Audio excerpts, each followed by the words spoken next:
Several thousand people gathered at a rally in downtown Miami yesterday. They were demanding justice for 17-year-old Trayvon Martin, who was shot and killed by George Zimmerman back in February. Trayvon's mother, Sabrina Fulton, says one of the goals of the rally was not only to demand justice, but also to let people know what her son was really like.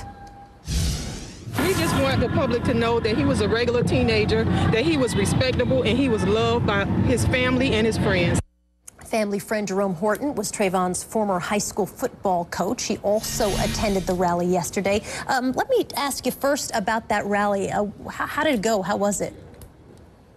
Oh, it was amazing. Just the fact of seeing that many people come together in one place just for Trayvon was great. Tell me a little bit more about Trayvon. His mom spoke a little bit about him at the rally, but I think for a lot of people who are outside of the case, they're trying to understand what this young man was like. Give me a little more insight and information about him. Trayvon was an excellent, smart kid. I mean, he loved to smile. He loved music.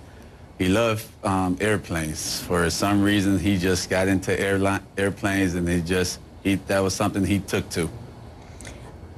Curious to know if he was confrontational. The reason it matters, of course, is from what we are hearing about what might have happened that night, according to George Zimmerman's side of the story, told through his friend Joe Oliver, told through his brother, and also told through his father. Here's a little bit of what his father had to say. Trayvon Martin said something to the effect of, "You're going to die now, or you're going to die tonight," something to that effect.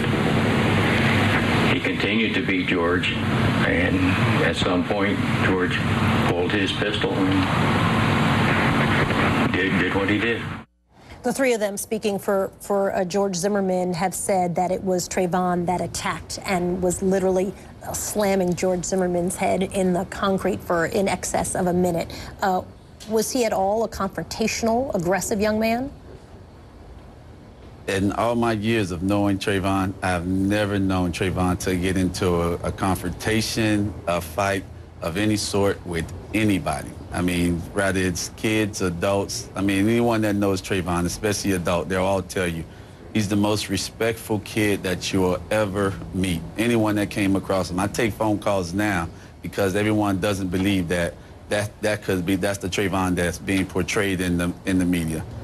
There were some reports of his suspensions that had been leaked because, of course, that kind of thing would be protected. His school record would be protected. Seemed like someone was trying to paint a picture of a kid who maybe wasn't such a great kid. Looked like one of the suspensions was due to a baggie that had some kind of marijuana residue in his backpack. Tell me about his behavior. Was he a good kid? He was a great kid. I mean, he was your typical, normal teenager. I mean, Trayvon didn't do anything that any of us did from the ages of, 14 to 17. I mean, even everything that you hear coming out, I mean, we all expect stuff like that to come out because of the height of this case. We understand that, but people that truly know Trayvon and you know everything that Trayvon deals with, you know that none of that means anything makes what he was.